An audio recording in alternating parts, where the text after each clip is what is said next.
Hi everyone, in front of me I've got Pixel 3a and let me share with you how to check the total screen time on this device. So let's start with opening the settings, and here we have to scroll down to the very bottom to find digital well-being and parental controls.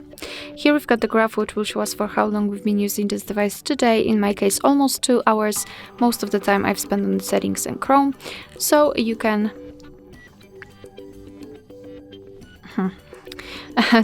tap inside this graph, for example, and you will open the dashboard, in which you can check the particular the time you've spent on the screen in particular days of the week.